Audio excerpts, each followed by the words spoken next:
ओम गणेशाय नमः। ओम नमः शिवाय। मैं निखिल ज्योतिष आचार्य आप सभी का मेरे चैनल पर पुनः स्वागत करता हूं। आशा करता हूं कि आप सभी स्वस्थ होंगे। महादेव की कृपा आप सभी पर सदैव बनी रहे। ये वीडियो मेष यानी कि एरीज के लिए बहुत विशेष है, क्योंकि वीडियो है जुलाई 2025 के मासिक राशिफल के बारे में। कैसा रहेगा जुलाई का महीना मेष के लिए। जो मेरा मासिक राशिफल होता है वो प्रमुखतः जीवन की मुख्य और इम्पॉर्टेंट चीज़ों पर आधारित होता है, जैसे कि सामान्य विश्लेषण, career, business, income, investment, love life, married life, students और सेहत। क्या इन सारे एरियाज़ में ग्रहों का प्रभाव रहेगा, इसको समझने के लिए मासिक राशिफल अति विशेष होता है। यदि आपकी लग्न राशि या चंद्र राशि मेष है, दोनों ही गाइडेंस के लिए राशिफल को देख सकते हैं। टेक्निकली अलग अलग नहीं बन सकते राशिफल, जहाँ से आपको सूट करता है, लेट करता है ज़्यादा, वहाँ से देखिए। मेरा व्यक्तिगत मानना हमेशा से मैं कहता हूँ कि चंद आपकी 7:30 आदि की वीडियोस को छोड़कर अगर आप अपने लग्न से ही ज़्यादा देखते हैं तो अच्छा रहेगा। इनकेस नहीं आपको रिलेट करता या आपको नहीं पता आपका लग्न क्या है, तो आप अपनी चंद्र राशि से भी इसको देख सकते हैं। तो शुरू करते हैं इस अत्यंत महत्वपूर्ण मासिक राशिफल का, जो कि है मेष के लिए सामान्य विश्लेषण के साथ। शुरू करते हैं सामान्य विश्लेषण के साथ। सर्वप्रथम ये महीना ऐसा है जहाँ पर 2 ग्रह वक्री हो गए, एक शनि और एक बुध, तो इसका बहुत इम्पैक्ट रहेगा। सर्वप्रथम लग्न को देखते हैं कि लग्न पर क्या किसी ग्रह का इम्पैक्ट है। नहीं, लग्न पर किसी भी ग्रह का दृष्टि का प्रभाव नहीं है। महीने के अंत में मंगल की दृष्टि आएगी 28 जुलाई को, लेकिन उससे पहले लग्न पर किसी का प्रभाव नहीं। तो इसलिए लग्नेश पर नज़र डालते हैं। लग्नेश मंगल है और पंचम में 28 तारीख तक रहेंगे और अंगारक दोष बनाकर रहेंगे। अब ये पंचम भाव में है। अच्छा ये है कि लग्नेश लक्ष्मी स्थान में है, तो लक्ष्मी प्राप्ति के आइडियाज़, लक्ष्मी प्राप्ति के मौके, हर चीज़ के लिए अच्छा है। लेकिन अंगारक दोष बना हुआ है, तो एग्रेशन थोड़ा सा बढ़ रहा होगा। आपने जून के महीने में भी ऑब्जर्व किया होगा, और जुलाई के भी ऑलमोस्ट अंत तक जो एग्रेशन का भाव है ये रहेगा। इवन उसके बाद भी कहिए मंगल की लग्न पर दृष्टि आ जाएगी। लेकिन हाँ, अंगारक दोष जब पंचम में लगता है तो अत्यधिक गुस्सा आता है, अत्यधिक कन्फ्यूजन भी होती है और अत्यधिक फ्रस्ट्रेशन भी होती है। तो अपनी मेंटल स्थिति पर ध्यान दीजिएगा। पंचम में अंगारक दोष बच्चों के साथ संबंध खराब करता है, बच्चों के साथ लड़ाई झगड़े करवाता है, और गर्भवती महिलाओं के लिए भी अच्छा नहीं होता, इसलिए थोड़ा सा केयरफुल रहेगा। लेकिन अंगारक योग या दोष जो भी कहिए, इसकी ऊर्जा बहुत होती है, और 10वें से अष्टम में इनका होना, यानी कि अगर आप जॉब प्राप्ति का प्रयास कर रहे थे तो अच्छा एक योग बन जाता है। इसके साथ ही व्यक्ति की मानसिक जो सोचने की कैपेसिटी है, स्पेशली प्रॉब्लम सॉल्विंग, वो बहुत बढ़ जाती है, तो इसका आप लाभ अवश्य उठा सकते हैं। लेकिन फ्रस्ट्रेशन, एंगर बहुत ज़्यादा रहेगा। एंगर मैनेजमेंट इस महीने आपके लिए बहुत अनिवार्य रहेगा। मंगल की दृष्टि क्योंकि 11वें घर पर है जहाँ पे राहु का प्रभाव है, और मंगल लग्नेश है और लाभ स्थान को देख रहे हैं जहाँ पे राहु है, तो वृद्धि का महीना है। कई मौके स्पेशली भौतिक सुख में आपको अच्छे प्राप्त हो सकते हैं। इस महीने का जो पहला बदलाव होगा, थोड़ा सा शुक्र की चर्चा भी कर लेते हैं, क्योंकि शुक्र आपके धन स्थान में रहेंगे और जून के अंत में उनका गोचर हुआ था। शुक्र बहुत अच्छा एक योग बना रहे हैं। धन स्थान के स्वामी धन स्थान में रहेंगे ऑलमोस्ट पूरे महीने, और लाभ स्थान को लग्नेश देखेंगे, यानी कि धन के मामले में तो कहीं देखा जाए ये महीना आपका अच्छा है। दूसरे घर के शुक्र वाणी में भी एक सौम्यता देते हैं, और एक प्रकार से घर में भौतिक सुख सुविधाओं का आगमन भी दिखता है, तो एक प्रकार से ये ठीक ही है। धन कमाने के लिए तो महीना आपका अच्छा ही दिख रहा है। जो पहला बदलाव इस महीने होगा वो होगा शनि का। शनि 13 जुलाई को वक्र अवस्था के हो जाएंगे, वक्री हो जाएंगे। अब वो आपके कर्मेश भी हैं और लाभेश भी हैं, और 12वें घर में वक्री हो रहे हैं। सबसे पहला लेजीनेस, आलस्य और अपने कार्यों को खुद ही डिले कर देना। आप देखेंगे आप अपने कामों को डिले करना शुरू कर देंगे, और आपके कार्यों में विघ्न भी आना शुरू हो जाएंगे। तो इसलिए कोशिश कीजिएगा कि जुलाई का महीना टाइम मैनेजमेंट पर बहुत ध्यान दें और अपने कार्यों में एक लय, एक रिदम बना कर रखें। वक्री शनि पर इसके बाद मैं वीडियोस बनाऊंगा ही, लेकिन क्योंकि वो लाभेश है तो पैसा भी कहीं पे अटक सकता है, क्योंकि वो दशमेश है तो इवन कार्य क्षेत्र में भी थोड़ी प्रॉब्लम आ सकती है। अच्छी चीज़ ये है कि मंगल की दृष्टि है जो अष्टमेश में है, तो ये अष्टमेश का 12वें घर में बैठे दशमेश पर प्रभाव, ये उन लोगों के लिए बहुत अच्छा है जो जॉब ढूंढने का प्रयत्न कर रहे थे और विदेश में जॉब ढूंढने का प्रयत्न कर रहे थे, लेकिन जिनकी दशा अंतरदशा अच्छी नहीं चल रही क्योंकि दशमेश वक्री हुए और अष्टमेश मंगल का प्रभाव है, जो भले ही लग्नेश है लेकिन अष्टमेश भी है। कुछ लोगों के जॉब जाने का योग भी यहाँ पर बन सकता है, तो थोड़ा सा केयरफुल रहेगा। जैसा मैंने कहा, डिले, आलस्य और इनसिक्योरिटीज़ ये बहुत तंग करेंगी, इस पर ध्यान देना है। 13 जुलाई को शनि वक्री हुए तो उसके 2 दिन बाद सूर्य का गोचर हो जाएगा। सूर्य कहाँ पर आ जाएंगे? सूर्य आ जाएंगे चौथे भाव में। त्रिकोण का स्वामी जब चौथे घर में आता है तो अपने आप में वो राजयोग बनाता है, तो ये अच्छा है। पंचम के स्वामी अपने से 12वें घर में है और बुध के साथ है। कुछ विचार अगर थम से गए थे, कुछ आइडियाज़ आ ही नहीं रहे थे, ये युति बहुत अच्छी है। और क्योंकि चौथे से दूसरे के स्वामी, चौथे से पंचम, चौथे के दूसरे के चौथे भाव से दूसरे घर के स्वामी चौथे भाव में बैठे हैं, ये प्रॉपर्टी से लाभ दिखाता है। और चौथा भाव प्रॉपर्टी का, उससे 12वें घर के स्वामी बुध यहाँ पर बैठे हैं, तो ये प्रॉपर्टी बेचकर लाभ आता हुआ दिख रहा है, तो प्रॉपर्टी बेचने के लिए बहुत अच्छा है। और ये बुध आदित्य योग जो है ये चौथे घर में है, यानी कि इंटेलिजेंस साथ देगी। और यहाँ से वो 10वें घर को देखेंगे, यानी कि कार्य क्षेत्र में भी इंटेलिजेंस का साथ मिलेगा। लेकिन बुध 18 को हो जाएंगे वक्री, तो जब बुध वक्री हुए वो आपके 2 उपचय भावों के स्वामी हैं, ऑलरेडी कर्मेश वक्री हैं, तो ये ना आलस्य फिर से दिखा रहा है। आप देखेंगे इस महीने आप अगर अपने आप को अप टू डेट नहीं रख पाए, टाइम के हिसाब से नहीं आगे बढ़ पाए, तो कई मौके आपके हाथ से निकल जाएंगे, तो आलस्य बहुत रहेगा। वैसे तो मेष वाले लोग जल्दी बाजी में रहते हैं, लेकिन ये महीना थोड़ा सा अलग रहेगा, आलस्य थोड़ा सा ज़्यादा रहेगा। अच्छी चीज़ ये है कि 2 उपचय भावों के स्वामी है बुध और वक्री हो गए, यानी कि काम करने की चेष्टा बहुत रहेगी। पर क्योंकि शनि वक्री है तो वो टाइम मैनेजमेंट नहीं साथ देगा, इसलिए प्रोडक्टिविटी थोड़ी कम होती जाएगी। तो फिर से कहूँगा, जुलाई के महीने में टाइम मैनेजमेंट सबसे अनिवार्य है, आलस्य से दूर रहना सबसे अनिवार्य है। चौथे घर में बुध का वक्री होना इमोशनल मेल्ट डाउन भी दिखाता है और अपने घर में पर्सनल लाइफ में थोड़ी प्रॉब्लम भी दिखाता है, कम्युनिकेशन गैप ज़्यादा आ सकता है, इसका ध्यान दीजिएगा। क्योंकि ये त्रिकोण संबंध है शनि और बुध का, ये अचानक से ना आध्यात्मिकता दिखाता है। आप में से कई लोग अचानक से आउट ऑफ द ब्लू आपका ना बहुत आध्यात्मिक एक बिलीफ बढ़ जाएगा, और हो सकता है आप में से कुछ लोगों का ना एकदम मन करे कि मैं कुछ टाइम के लिए किसी तीर्थ स्थल पे, किसी आश्रम में जाने का मुझे मौका मिले। तो अगर ऐसा मौका मिलता है तो अवश्य जाएगा। ये टाइम आध्यात्मिक विकास के लिए आपका बहुत अच्छा है। इसके बाद 26 जुलाई को शुक्र का गोचर होगा और शुक्र आपके तीसरे घर में आकर बैठ जाएंगे। अच्छा है, क्योंकि एक तो धनेश है, सप्तमेश है और गुरु के साथ बैठ रहे हैं, तो लक्ष्मी धन स्थान के स्वामी आपके लक्ष्मी स्थान के स्वामी के साथ बैठ रहे हैं। शुक्र जो खुद लक्ष्मी के कारक हैं, गुरु जो धन के कारक हैं, उनका तीसरे घर में बैठना, यानी कि अपनी क्षमता, अपनी कैपेबिलिटी से धन अर्जित कर सकते हैं। गुरु भाग्य के कारक है और भाग्येश भी हैं और 12वें घर के स्वामी भी है, तो विदेश से भी पैसा आएगा। और यहाँ से दोनों भाग्य स्थान को देखेंगे तो बिजनेस में भी लाभ होगा क्योंकि शुक्र सप्तमेश है, करियर में भी लाभ होगा क्योंकि शुक्र धनेश है और जो अर्थ त्रिकोण है, और भाग्य का भी भरपूर साथ मिलेगा। और दोनों ही सबसे नैसर्गिक शुभ ग्रह हैं, यानी कि जो कार्य करेंगे इसके बाद, स्टेट के बाद, उसमें पूर्णता और सफलता प्राप्त होने वाली है। तो ये बहुत अच्छा योग बन रहा है आपके लिए। बस ये है कि गुरु शुक्र के आपस में नहीं बनती तो आपके अपने भाई बहनों से झगड़े, दोस्तों से झगड़े, रिश्तेदारों से झगड़े हो सकते हैं। अदरवाइज ये गुरु शुक्र की जोड़ी पॉजिटिव भी है, लाभप्रद भी है, और धन के लिए, कार्यों की पूर्णता के लिए, अपने ऊपर विश्वास बढ़ाने के लिए, कुछ सीखने के लिए बहुत अच्छी है।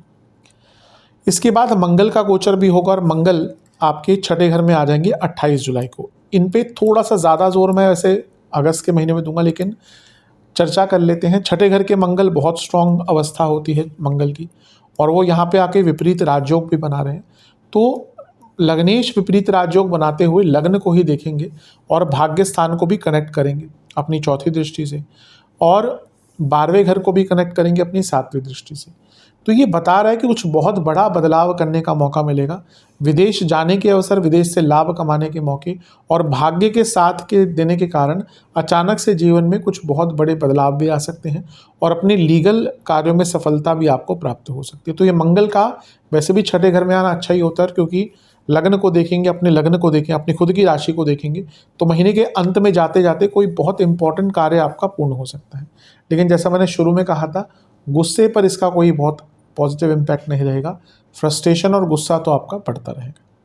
विशेष प्रेडिक्शन, हर चीज़ पर रिएक्ट नहीं करना, लेट गो बहुत अच्छे शब्द हैं इंग्लिश के, बहुत काम आते हैं। क्रिएटिविटी बहुत दिख रही है और धन भी बहुत आता हुआ दिख रहा है।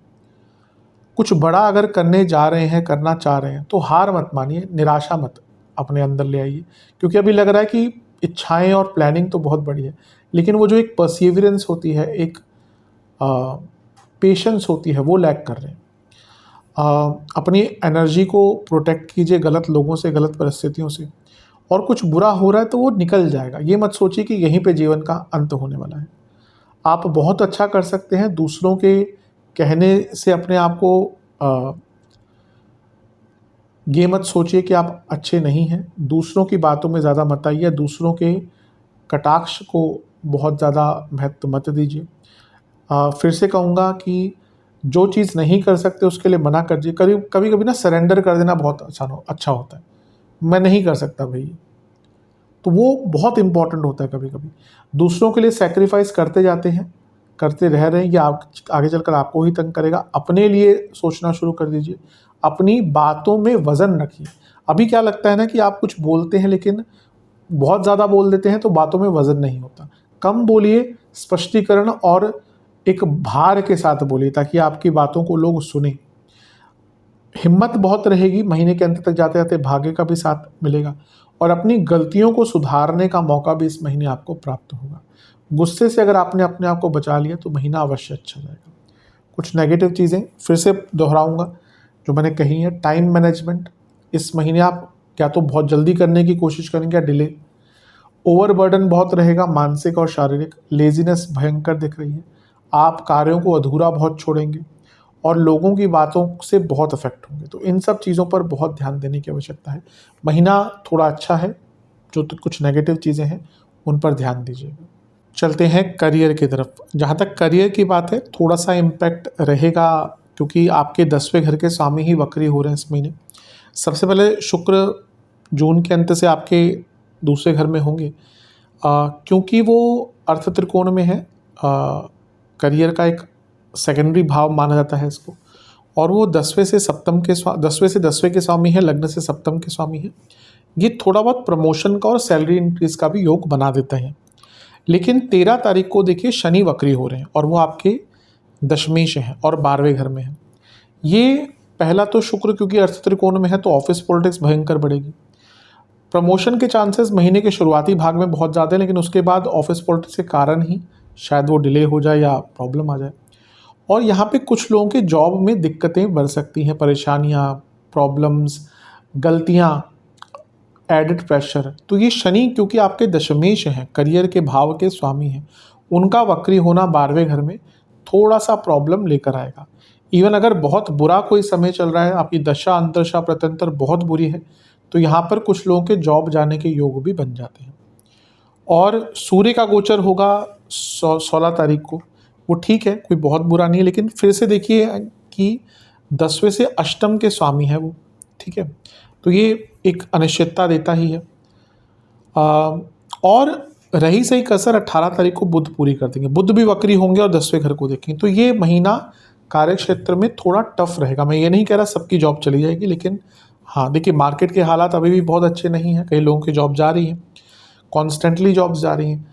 तो अगर कंपनी में ऐसा चल रहा है तो बहुत अटेंटिव रहिएगा, गलतियां मत कीजिएगा, क्योंकि यहाँ पे ना एक आपके मैनेजमेंट को एक मौका चाहिए होगा कि कभी कभी होता है कि कंपनी के हालात ही बुरे तो वैसे निकाल देते हैं, लेकिन कभी कभी होता है ना कि वो छटनी कर रहे होते हैं, तो उनको एक मौका मिल जाए ना कि हाँ भाई ये आपने गलती करी, तो फिर तो आपको बहुत आराम से निकाल सकते हैं। तो बहुत केयरफुल और बहुत अटेंटिव रहेगा अपने कार्य क्षेत्र में। 18 तारीख को बुध वक्री हो जाएंगे और क्योंकि वो आपके अर्थ त्रिकोण के एक स्वामी है तो आपसे कम्युनिकेशन मिस्टेक्स भी काफ़ी होंगी। और कलीग्स से प्रॉब्लम्स शुरू हो जाएंगी। थोड़ा सा अटेंटिव रहने का महीना है कार्य क्षेत्र में, बहुत ईजी महीना नहीं है। 26 जुलाई को शुक्र का गोचर होगा, ये थोड़ा सा चीज़ें बेटर करेगा, क्योंकि यहाँ से तीसरे घर में जब गुरु शुक्र आएंगे तो एक प्रकार से वो भाग्य स्थान को देखेंगे, तो थोड़ी शुभता बढ़ेगी और जो चंचलता रह रही थी, जो प्रॉब्लम्स आ रही थी, उसमें कमी अवश्य आएगी। और महीने के अंत में मंगल का गोचर भी थोड़ा सा स्थिरता लेकर आएगा, क्योंकि मंगल अर्थ त्रिकोण में आ गए, विपरीत राजयोग बना गया। तो जो सबसे सेंसिटिव टाइम है ना मेरे हिसाब से, वो लेट्स से कि 13 तारीख से महीने के 26-27 तारीख तक का है। इसमें बहुत अटेंटिव रहना है, इसमें गलतियां भी होंगी, और थोड़ा सा अगर कुछ लोगों के योग बनते हैं जॉब जाने के, तो इसी पीरियड में ज़्यादा बन सकते हैं। विशेष प्रेडिक्शन, डिटर्मिनेशन बहुत दिखानी पड़ेगी, लेकिन थोड़ा सा ग्राउंडेड रहिएगा, क्योंकि इस महीने ना ऐसा भी लग रहा है बहुत ईगो भी आपके अंदर रहेगा। आगे की प्लानिंग कीजिए, ऑप्शंस खुले रखिए, और थोड़ा सा शांत स्वभाव में काम कीजिएगा। वर्क लाइफ बैलेंस बहुत इंपॉर्टेंट रहेगा इस महीने, और क्लैरिटी के साथ काम करना, अपनी स्ट्रेंथ को पहचानना बहुत इंपॉर्टेंट रहेगा। कुछ लोगों को धन का लाभ यहाँ पे इस महीने काफ़ी अच्छा हो सकता है। एक अच्छा रिलेशनशिप मेंटेन करिएगा कार्य क्षेत्र में, उसका भी लाभ मिलेगा। और सबसे इम्पोर्टेंट बात है कि अपने व्यवहार, अपने व्यक्तित्व, अपने प्रोफेशनलिज्म पर बहुत ध्यान दीजिएगा। कोई बहुत ज़्यादा कहा सुनी किसी से इस महीने मत कीजिएगा। इन सब चीज़ों पर अगर आपने ध्यान दिया तो ये महीना कार्य क्षेत्र के लिए ठीक ठाक है। चलते हैं बिजनेस की तरफ। जहाँ तक बिजनेस का दृष्टिकोण है, महीना ये ठीक है, क्योंकि सप्तम भाव बिजनेस का होता है, और सप्तम के स्वामी धन स्थान में अपने से अष्टम में अपनी राशि में बैठे हैं, तो ये पैसा तो दिखा रहा है, अचानक से बड़े काम भी मिलेंगे। सप्तम पर गुरु की दृष्टि भी है, राहु की दृष्टि भी है। गुरु भाग्य स्थान के स्वामी है, राहु लाभ स्थान में बैठे हैं, और गुरु 12वें घर के स्वामी हैं। तो ये बता रहा है कि बिजनेस में बदलाव लाने का, बाहर से काम मिलने का मौका भी मिलेगा, और इन्वेस्टमेंट्स के लिए भी अच्छा टाइम है। खर्चे थोड़े से ज़्यादा रहेंगे, हो भी रहे होंगे, लेकिन पैसा भी आता रहेगा, तो बिजनेस के लिए बहुत शुभ है। हाँ, आपके लाभ स्थान के स्वामी शनि 13 तारीख को वक्री हो रहे हैं, तो लाभ स्थान है, यानी कि पैसे से संबंध है, तो सप्तम से त्रिकोण के स्वामी भी हैं शनि, इसीलिए पेमेंट्स अटक सकती है। जिनका अपना काम है, बिजनेस है, उनकी पेमेंट्स में देखेंगे आपकी रुकावटें आएंगी, कि भाई कोई किसी को आज पेमेंट करनी है तो बोलेगा कि भाई रुक जाओ, 3 दिन बाद 4 दिन बाद करूँगा। तो इसमें क्या होता है, कैश फ्लो थोड़ा सा डिस्टर्ब हो जाता है। और बुध भी वक्री हो जाएंगे 13 तारीख को, 18 तारीख को। इससे पहले गोचर होगा 16 को, सूर्य चौथे घर में आ जाएंगे। ये ठीक ठाक है। कोई सरकारी काम अटक रहे थे वो पूर्ण हो सकते हैं, और हो सकता है कि कोई पुराना काम जिस पे आप बहुत टाइम से नज़र बनाकर बैठे थे कि काम मुझे मिल जाए, वो यहाँ मिल सकता है। बुध वक्री हो जाएंगे, और वो आपके सप्तम से 12वें और सप्तम से त्रिकोण के स्वामी। तो नए काम तो मिलेंगे, लेकिन थोड़ा सा ना धैर्यपूर्ण तरीके से उसको अपनाइएगा या एक्सेप्ट कीजिएगा। हो सकता है आप जल्दबाजी में कुछ ऐसा काम उठा लें जो फिर बाद में आप पूरी तरह से उसको अंजाम नहीं दे पाएंगे, कर नहीं पाएंगे। शुक्र का गोचर और मंगल का गोचर और होगा। शुक्र आपके तीसरे घर में आ जाएंगे, सप्तम से नवम में, लग्न से तीसरे में। अच्छा है, सप्तमेश अपने से त्रिकोण में, और लग्न से भाग्य स्थान के स्वामी जो बनते हैं गुरु, उनके साथ बैठा, यानी कि महीने के अंत में जाते जाते कोई बहुत बड़ा काम मिल सकता है। और मंगल का गोचर भी 28 तारीख को होगा। ये क्योंकि लग्नेश है सप्तम से 12वें में, तो कुछ बहुत हटकर काम करने का मौका और कुछ बहुत बड़े चेंजेस इम्प्लीमेंट करने का मौका आपको मिल सकता है। विपरीत राजयोग भी बना रहे हैं मंगल, तो कुछ पैसा अगर अटक रहा था, जो मैंने कहा था अभी जैसे ही शनि वक्री होंगे अटकेगा, वो पैसा वापस आएगा। और इवन कुछ लीगल कार्रवाइयाँ चल रही थी जो सॉल्व नहीं हो पा रही, वो भी सॉल्व हो जाएंगी। तो महीना ठीक है, बस ये शनि का वक्री होना थोड़ा इम्पैक्ट लाएगा। बुध का वक्री होना भी थोड़ा सा मेंटली में भी आप कुछ हैसल में आकर, कुछ जल्दबाजी में आकर निर्णय लें जो तंग करेंगे, अदरवाइज ये ठीक है प्रभाव। विशेष प्रेडिक्शन, अपने बिजनेस की मार्केटिंग पर और उसकी वैल्यू को बढ़ाने का ध्यान दें। बातें कम बोलें, काम ज़्यादा करें, और माहौल अच्छा बना कर रखें। ऐसा लग रहा है जहाँ पे आपका बिजनेस है, पूरा जो लोग हैं, माहौल अच्छा नहीं है, प्रोडक्टिव माहौल बनाने का प्रयास करें। ये भी कहीं ना कहीं एज अ ओनर आपके ऊपर ही आता है। रुकावटों को समझिए, फिर दूर करने की कोशिश कीजिए, और बिजनेस में एक फ़्लो लाने का प्रयास कीजिए। अभी लग रहा है कि फ़्लो की बहुत कमी है, आपको अपने बिजनेस की खुद ही वैल्यू नहीं पता। जिस व्यक्ति को अपनी ही चीज़ों की वर्थ नहीं पता, वो आगे नहीं बढ़ पाता। तो अपनी बिजनेस की वर्थ जानिए, पहचानिए, उसको बढ़ाइए, असेसमेंट कीजिए, एक रियलिटी चेक मिलेगा आपको इस महीने अपने बिजनेस के संदर्भ में, और वो आपको आगे बढ़ने का मौका देगा। ये महीना थोड़ा शाइन करने का है, लेकिन हाँ, बदलाव काफ़ी करने पड़ेंगे और मेहनत भी थोड़ी सी ज़्यादा करनी ही पड़ेगी, लेकिन बिजनेस के लिए देखा जाए मैक्रो लेवल पर महीना अच्छा ही है। चलते हैं इनकम, इन्वेस्टमेंट, एक्सपेंसेस की तरफ। इनकम के लिए तो मैंने शुरू में ही कहा था महीना अच्छा है। धनस्थान में धनस्थान के स्वामी हैं, एक प्रकार से बहुत अच्छा एक योग बन रहा है। लाभ स्थान के स्वामी शनि धनस्थान के स्वामी को देखेंगे। इन्वेस्टमेंट की बात करें, शुरुआती 10 दिन बहुत अच्छे हैं, बीच के 10 दिन में बहुत गलतियां होंगी, गलत निर्णय होंगे, अवॉइड कीजिएगा। अंतिम 10 दिन अगर आप डायरेक्टली नहीं करते इन्वेस्टमेंट, किसी के थ्रू करते हैं तो बेटर ऑप्शन है। खर्चों की बात करें तो खर्चे तो बढ़ ही रहे होंगे और आगे भी बढ़ेंगे आपके, और शनि वक्री हो जाएंगे तो अचानक से महीने के मध्य भाग में खर्चे बढ़ जाएंगे। इस महीने इलेक्ट्रिकल इक्विपमेंट्स पर, मेडिसिन्स पर बहुत यात्राएं करनी पड़ेंगी, छोटी छोटी बड़ी बड़ी, उन पर बहुत खर्चा होगा। घर में पेट्स हैं तो उन पर खर्चा होगा। हवाई यात्राओं पर खर्चा होता हुआ दिख रहा है। धार्मिक कार्यों पर खर्चा होता हुआ दिख रहा है। धार्मिक अनुष्ठानों पर खर्चा होता हुआ दिख रहा है। कुछ लोग कुछ इन्वेस्टमेंट में भी आप लोग खर्चा ज़्यादा करेंगे, आप ऑब्वियसली पैसा जाता ही है उस टाइम के लिए। तो कुछ फालतू की चीज़ें भी इस महीने बहुत खरीदेंगे जिनकी कोई आवश्यकता नहीं होगी, पर एंग्जाइटी में आके आप अचानक से बिना सोचे समझे कई ऐसे डिसीजन भी ले सकते हैं। और इसके साथ ही आपके बच्चों पर भी खर्चा बहुत ज़्यादा अत्यधिक होता हुआ दिख रहा है। तो पैसा आएगा, लेकिन खर्चे थोड़े से ऑन द हायर साइड इस महीने दिख रहे हैं। चलते हैं लव एंड रिलेशनशिप की तरफ। नो कॉन्टैक्ट सिचुएशन चांसेस है इस महीने, पूरे चांसेस हैं कि बातचीत अगर बंद हो गई थी तो स्टार्ट हो सकती है। थोड़ा सा सरलता अपने स्वभाव में रखिएगा और छोटी छोटी चीज़ों पर ध्यान दीजिए। अगर बातचीत स्टार्ट होती भी है तो बहुत सरलता और विनम्रता के साथ आगे बढ़ना है। नए रिलेशनशिप के चांसेस तो है, लेकिन थोड़ा पेशेंस रखना पड़ेगा, क्योंकि ये अंगारक दोष जो बना हुआ ना, कि जल्दबाजी में जो एक अवस्था बन रही है कि हाँ रिलेशनशिप स्टार्ट हो सकता है, उसको ख़राब कर सकता है। तो पेशेंस रखिएगा, लेकिन चांसेस हैं। जो लोग रिलेशनशिप में है, प्रॉब्लम ये है कि पंचम में अंगारक दोष है, लेकिन शुक्र स्ट्रांग हो गए हैं। और क्योंकि आपके मंगल जो है वो थोड़ा सा ऊर्जा के साथ साथ एक इंटेंसिटी के साथ साथ एक जो अट्रैक्शन होती है दो लोगों में, उसके भी एक शुक्र के साथ सेकेंडरी कारक बन जाते हैं। तो एक तरफ इंटीमेसी बहुत रहेगी, रोमांस भी रहेगा, लेकिन झगड़े भी निरंतर चलते रहेंगे। महीना ऐसा ही है कि एक दिन बहुत अच्छा, अगले दिन बहुत झगड़ा, तो ये चलता रहेगा। क्योंकि सूर्य का गोचर होगा 16 तारीख को, वो यहाँ पे आ जाएंगे बुध के साथ। अब बुध खुद छठे घर के स्वामी हैं और वो भी 18 तारीख को वक्री हो जाएंगे। तो 18 तारीख के बाद से कांस्टेंट झगड़े, कांस्टेंट मिसकम्युनिकेशन। तो मैं बहुत अच्छा, मैं इसलिए कह रहा हूँ क्योंकि मंगल का प्रभाव है, शुक्र ठीक ठाक है, पंचम से केंद्र में है, तो वो इंटीमेसी, रोमांस थोड़ा थोड़ा रहा करेगा, लेकिन झगड़े, मिसकम्युनिकेशन, एग्रेशन ये निरंतर इस महीने चलता रहेगा। तो झगड़ों को कम कीजिएगा, तभी थोड़ा सा लाभ मिलेगा। विशेष प्रेडिक्शन, ध्यान थोड़ा भटकेगा तो ध्यान दीजिएगा उस पर कि ध्यान ना भटके पाए। चीज़ों को छुपा बहुत रहे हैं, चीज़ें सामने आएंगी इस महीने, कुछ ना कुछ संभालिएगा उस चीज़ को। अपने पार्टनर पे अटेंशन दीजिए और एक हेल्दी एटमॉस्फेयर बनाने का कोशिश कीजिए। कभी कभी होता है एक नई शुरुआत की आवश्यकता होती है रिलेशनशिप में, ये महीना उसके लिए है। पुरानी बातों को भूलकर, जो आपसे बुरा हुआ उसको भूलकर, उनसे जो बुरा हुआ उसको भूलकर आगे बढ़िए। और जो एक अनकंडीशनल सपोर्ट होता है लव लाइफ में, वो वापस लेके आइए, जिसकी कमी दिख रही है।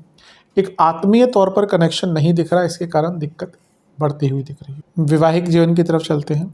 अच्छी चीज़ ये है कि सप्तमेश की स्थिति इस महीने अच्छी है, वो अपनी ही राशि में रहेंगे और सप्तम से अष्टम में रहेंगे। एक शुभ ग्रह सप्तम से अष्टम में या किसी भाव से भी अष्टम में उस भाव को स्थिरता देता है, तो ये एक अच्छी चीज़ है।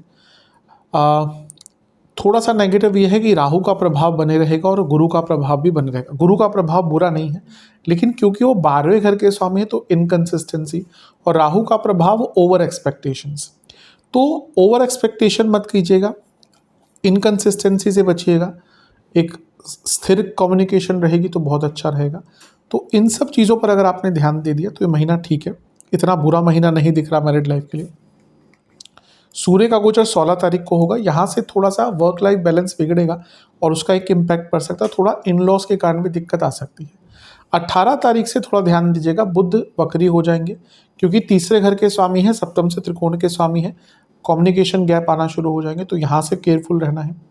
और इसके बाद महीने के अंत की तरफ शुक्र और मंगल का गोचर भी हो जाएगा, वो भी ठीक है, कोई बहुत बुरा नहीं है। शुक्र 26 तारीख को आपके तीसरे घर में आ जाएंगे जो सप्तम से नवम है, ठीक है। लेकिन मंगल का जो गोचर 28 तारीख को होगा, क्योंकि वो सप्तम से 12वें घर में आ जाएंगे और एक प्रकार से देखिए यहाँ से वो लग्न को देखेंगे जो सप्तम से सप्तम भाव है।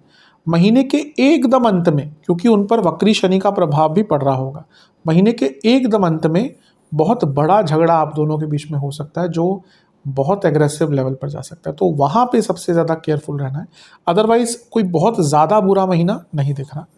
विशेष प्रेडिक्शन, पेशेंस बहुत दिखानी पड़ेगी, मन की बातें कीजिएगा, अनकंडीशनल सपोर्ट दीजिएगा, कम्युनिकेशन बेटर कीजिएगा और रोमांस बरकरार रखिएगा, बातें कीजिएगा, पर्सनल लाइफ को और एक्सपेंड कीजिएगा और मीनिंगफुल कीजिएगा। इन सब चीज़ों पर अगर आपने ध्यान दिया अच्छा है। पेशेंस बहुत दिखानी पड़ेगी। इस महीने का जो एक कीवर्ड आपके लिए है वो है पेशेंस। अगर आप पेशेंस इस महीने दिखा पाए तो महीना मैरिड लाइफ के लिए ठीक है, कोई बहुत बुरा प्रभाव नहीं दिख रहा है इस महीने। स्टूडेंट्स की तरफ चलते हैं। जहाँ तक स्टूडेंट्स की बात है,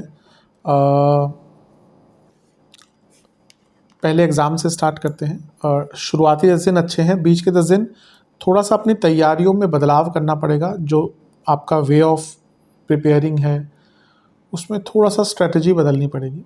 महीने के अंतिम 10 दिन भी बहुत अच्छे हैं। ये महीना स्टूडेंट्स के लिए ओवरऑल ठीक है। आपके जो पंचमेश हैं यानी कि सूर्य, वो पहले 16 तारीख तक गुरु के साथ रहेंगे, अपने आप में अच्छा है। फिर वो बुध आदित्य योग बना लेंगे 16 तारीख को। हाँ, 18 से बुध वक्री हैं और शनि भी कर्मेश होने के नाते वक्री हो जाएंगे 13 को। तो 13 से क्या होगा कि थोड़ा सा लेजीनेस आएगी और 18 से क्या होगा, कम्युनिकेशन प्रॉब्लम और ओवर कॉन्फिडेंस और संगत के कारण प्रॉब्लम। तो इन 3-4 चीज़ों पर आपको ध्यान देना है। अदरवाइज़ ये महीना ठीक है। पंचम में मंगल केतु का इम्पैक्ट अच्छा होता है एग्ज़ाम्स के लिए, कॉन्फिडेंस के लिए और चीज़ों को एनालाइज करने के लिए। और महीने के अंत में भी मंगल आपके 6ठे भाव में ही आ जाएंगे 28 जुलाई को, तो ये भी कंपटीशन के लिए अच्छा। तो महीना ठीक है, लेकिन जो मैंने नेगेटिव 2-3 चीज़ें कही हैं, लेजीनेस, संगत, कम्युनिकेशन में प्रॉब्लम, बहुत ज़्यादा ओवर कॉन्फिडेंस, ये तंग करेगा इसमें।